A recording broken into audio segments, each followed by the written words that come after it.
नमस्कार, प्रियंकाज किचन मराठीमध्ये तुम्हा सर्वांचं मनापासून स्वागत। आज आपण बघणार आहोत पनीरची भाजी, म्हणजेच मलाई पनीरची भाजी आज मी करणार आहे।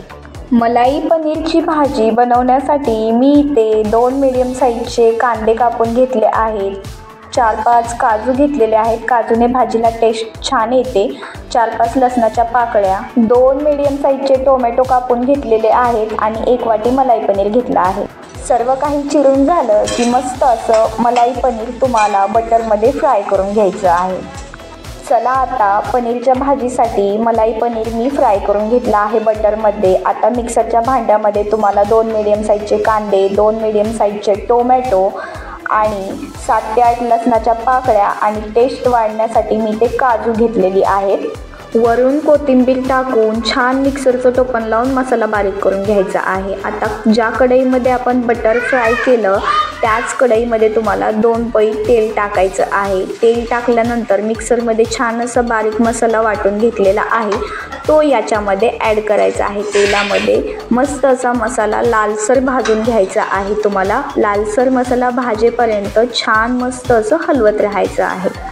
तुम्ही बघू शकता मसाला आपला छान हलवून झालेला आहे।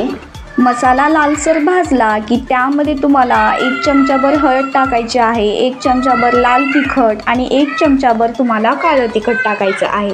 काळं तिखट टाकलं की चवीनुसार मीठ टाकायचं आहे आणि इथे मी पनीर मसाला टाकलेला आहे। पनीर मसाला टाकून आपला झाला की त्याला छान मस्त असं हलवून घ्यायचं आहे।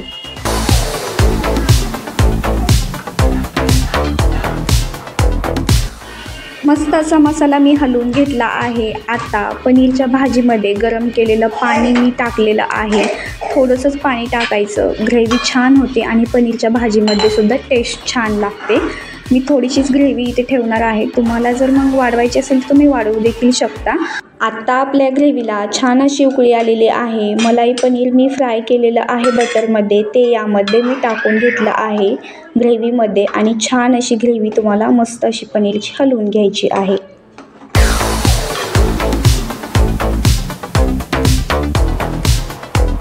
आपल्या भाजीला छान उकळी आलेली आहे, वरून मी कोथिंबीर टाकून घेणार आहे। तयार आहे आपली मलाई पनीरची भाजी।